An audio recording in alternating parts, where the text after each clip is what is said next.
Hello guys, good evening. Gusto kong magluto ng cheese cupcake. Kaya ito ang nilagay ko itlog pero apat dahil maliliit. Pwede yun, katumbas ng dalawa. Ayan guys. Tapos lagyan natin ng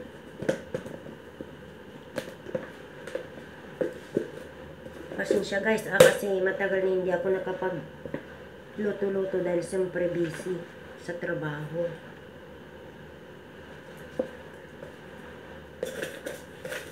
Tsaka lagyan na lang natin ng white sugar, 1/4 cup.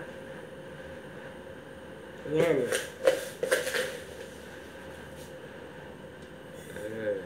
Tapos, ano pang kailangan natin? Baking powder. 2 teaspoon. Mayroon akong dalawang teaspoon siya. Tapos, mix natin ng konti.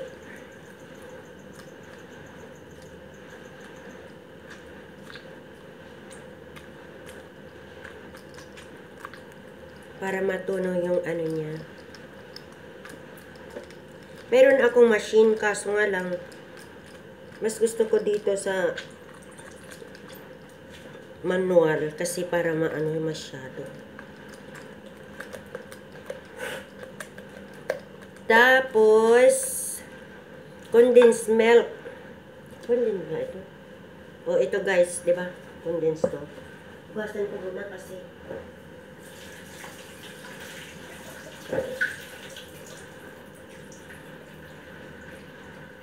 mas safety kung hinuhugasan mo bawat items na ginagamit mo. Kasi alam nyo na ang panahon, iba ang panahon ngayon, di ba guys? To be sure, sure na lang.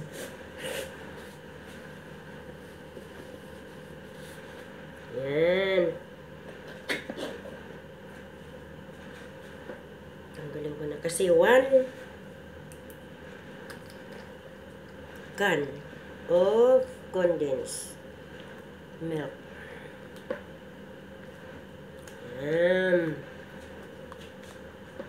Kailangan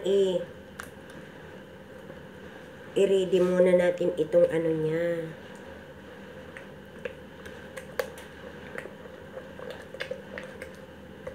Yan siya guys.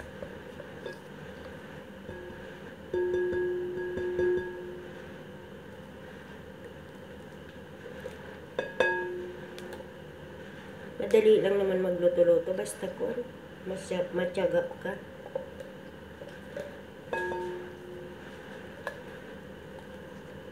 Hindi na masyadong busy, kaya nakakaluto na ako. Kasi, at saka isa pa, sa gabi ako nagtatahi kasi mainit. Mas gusto kong magtrabaho sa gabi. Hindi ka tayo ng tayo.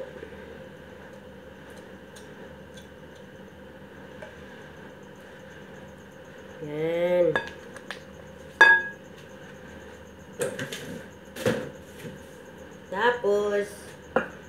Tapos na sila.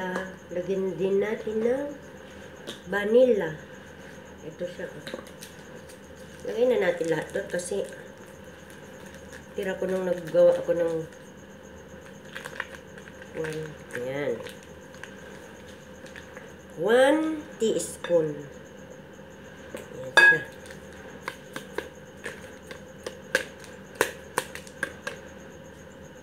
Yan siya guys, no?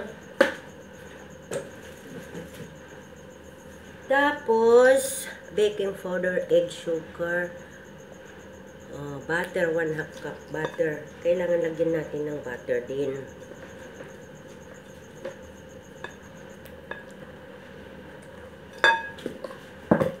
Ito guys.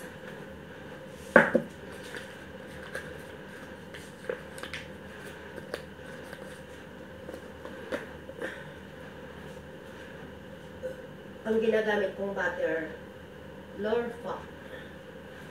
Ito siya. unsalted larva. So, lagyan natin ng 1/2 cup. 1/2 cup, parang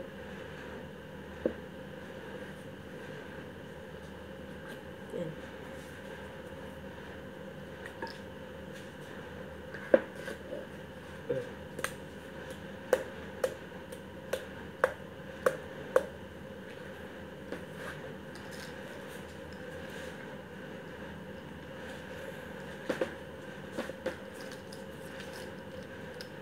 Kailangan tunawin natin yan, guys. Sa ano.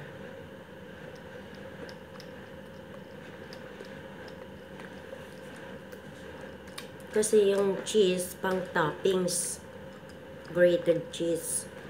Ang kulang na lang dito ay yung flour. Tunawin muna natin ito.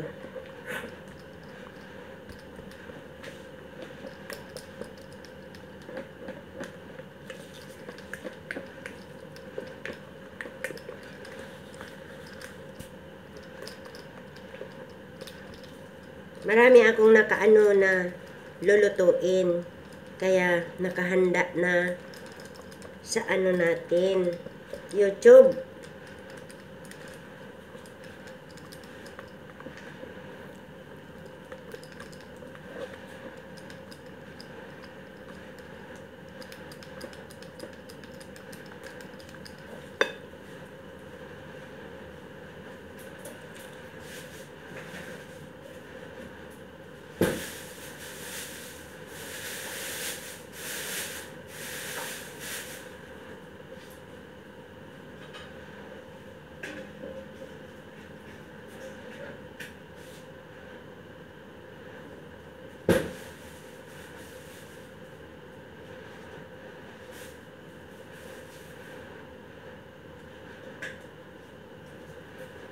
So guys, ha? Ano na ito? 1 cup na ito. Ilagay muna natin 1 cup. Yan, 1 cup. Kailangan yung harina natin ay lagay natin sa strainer para hindi maano yung mga bilog-bilog. Yan, oh, may naiiwan, oh.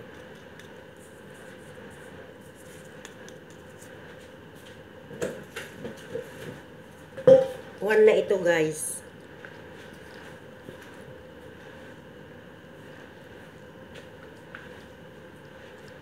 Kailangan talaga magtiyaga para makakain ng masarap. Diba?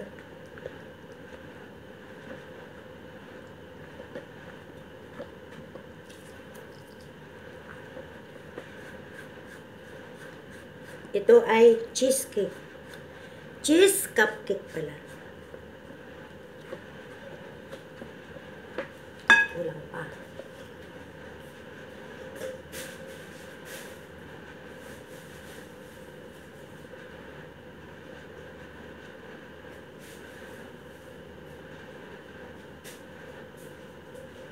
Ito na yung pangalawa. Huwag natin ibigla para makita natin yung timpla niya kung okay ba o hindi.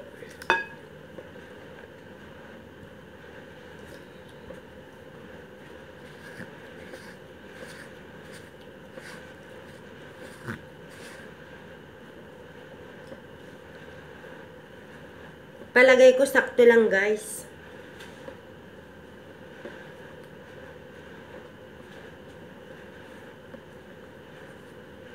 Diba, oh?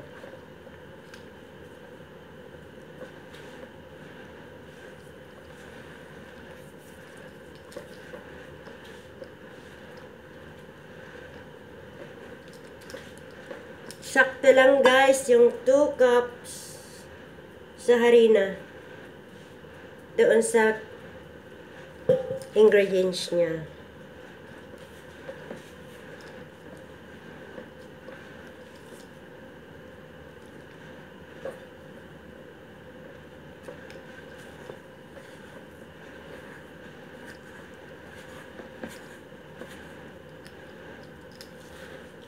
Okay guys, thank you for watching Marlene B Vlog. Subscribe na po.